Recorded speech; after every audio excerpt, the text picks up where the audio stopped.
Hey there, YouTube. This is Mr. Budget coming with a new deck profile for set. I believe we're on set 6 or 7. Set 7. Set 7 for Vanguard Divines. So today I'm going to bring High Razors. I just got this from my supplier, One Case Man.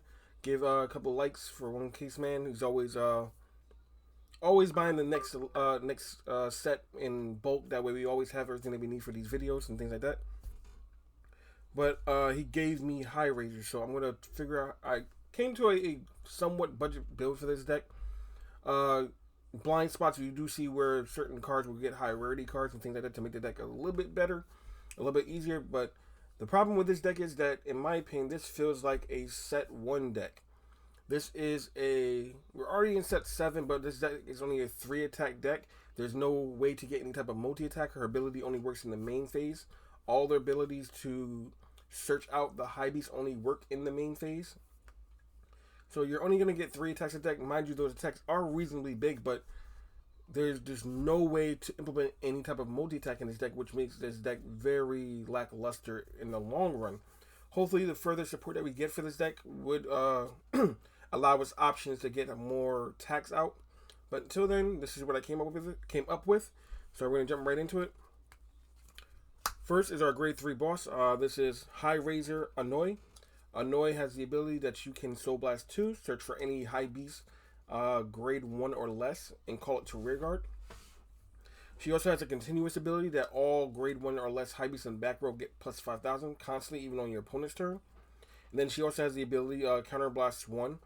Choose a high beast grade 1 or less in the same column as her, and that unit can attack from the back row. And then at the end of the battle that it attacked, it can restand. And if your opponent's Vanguard is at grade 3, that attack performs a dry check.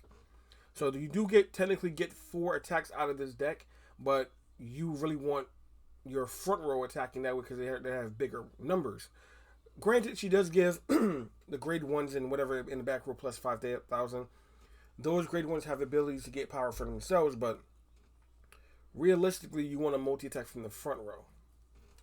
So that's the grade 3. Going into the grade 2. This is High Razor Hankrin. Hankrin has the ability when he's ridden on top by Hanoi. Pause. You can search top 7 for a High Razor and call it.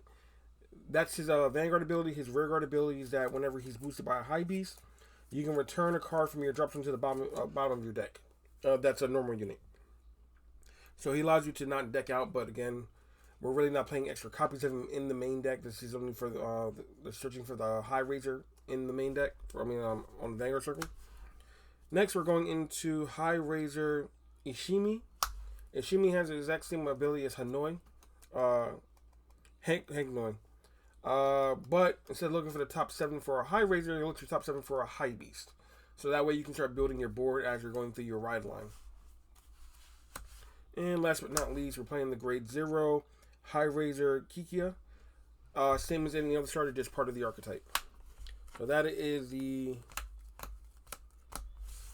all of the ride line. Now we're going to go into the main deck. Again, we're playing 3, since this is standard, it is standard to play 3 more copies of the boss unit. We're also playing 4 copies of High Razor Saishin. Saishin is the grade 3 partner to Annoy. His ability is that constant front row. All your high beasts on rearguard gain the ability to intercept from the back row. So again, more guarding. Then he has the ability once per turn when he is boosted by a high beast, he'll gain plus 5,000 power. If your opponent's Vanguard is at grade 3, you can energy blast 3 and he'll gain a crit. So this is another way to deal a little bit more damage. We are also playing Caliburn. This is for the counter charging insult plus 2 to the hand.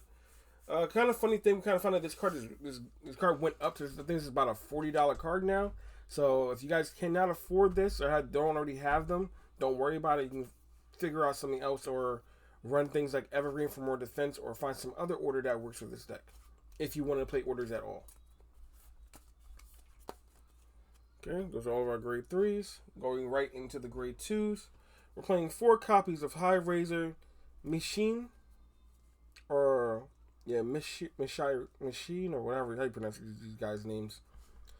This is the grade 2 of the deck. Her ability is one place. You may counterblast one. Look at the top 7 for a high beast and call it. If you did not call anything, you can countercharge one. Then during the battle phase, when she is boosted by a high beast, you can soul charge one card. Give herself plus 10,000 power for the battle. So she is on low. She's a 28k beater by herself. A 38k beater between the Annoy's ability and the grade 1s in the deck to gain power by themselves. So making columns. Next, we're playing 4 copies of Detecting Jagfang. This is another grade. This is another high beast in the deck. Their abilities don't just say grade 1 or less; they say any high beast, so you can actually call him out off of their ability as well. Only Annoy looks for grade 1s or lower. His ability is once returned when your Vanguard's right check does not reveal a trigger, he'll get plus 10,000 power. So this is another flex spot for more expensive cards once you get your hands on them. And last but not least, we're playing 3 copies of Knight of Protection Spear Anthem. Anthem is here only to protect our back row. So any card that does not share his name in the back row, your opponent can't touch. So all of your high beasts will be saved. Okay. So all of our grade 2s. We're going to go, let's drop this down a bit. Go right into the grade 1s. Now, our grade 1s are our butter and bread of the deck. These are what allow the deck to be played, allow the deck to shine. So we're playing 4 copies of Melgon. Melgon has the ability, when this unit is placed, when this unit is placed on rearguard, if you have a high razor Vanguard, you may soul charge one or energy charge one.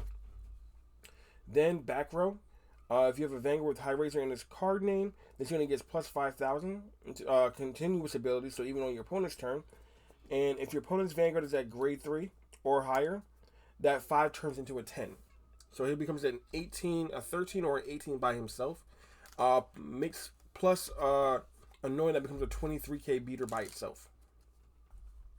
But he only gets a plus 10k if he's in the center collar, which is the Vanguard column. But the way that I play the deck, he's never really there, so he's usually going to be a 18k booster by himself, which is fine. Next, we're playing the 4 copies of the grade 1 that I normally will put behind the Vanguard circle. Region. Region has the ability, continuous even on your opponent's turn. As long as you have a high razor Vanguard, he'll get plus 5,000 power. Granted. So again, he's another 18k booster. But he also has the ability that when this unit attacks from the back row, your opponent must guard with 2 or more cards. So he is a guard restrict attacking unit. So normally what I want to do is attack with him from the back row. My opponent has to either take the attack or discard 2 cards from the hand, thus to guard an 18k base. Which means later on they're gonna be 2 cards down to guard the rest of my attacks. We play 4 PGs. That's granted. You can drop one of these out for the Element Centaria.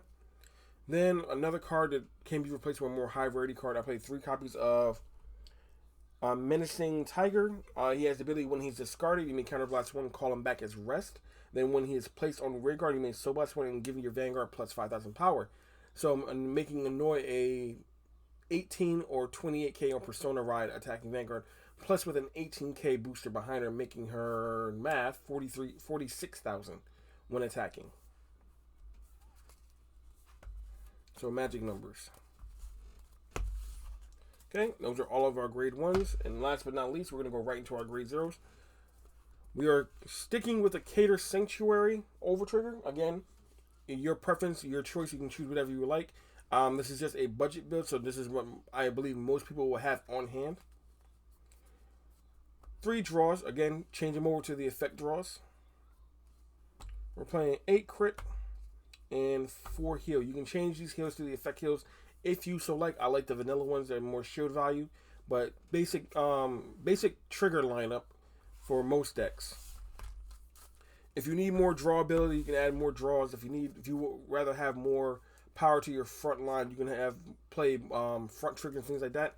I just really think it's prevalent to, especially with a low attacking deck like this, to crit your opponent out because you're having 3 dry checks, not just 2. So that is the entirety of the Hound Razor deck. If you guys would like to see this deck in action, there will be a video following up this very soon. Once people have time and we have enough space on our schedules. But if you guys like this deck, please leave a like, comment down below what you would change, how you're playing your deck. If you guys have any ideas for how this deck can be improved, please leave a comment down below as well. I read all the comments all the time. Please hit that bell notification so you're up to date on whenever we decide to drop a video. I know things have been kind of sparse, but the summer's coming up, so people are leaving school and things like that. So we'll be able to do a lot more during the summertime when people have a lot more wiggle room. But people are right now, a lot of the people who I test with are college students, so they're all prepping for their final exams and things like that. But until then, I've been Mr. Budget saying keep it light, keep it fun, keep it friendly, and as always, keep it budget. We will see you guys here next time. Peace.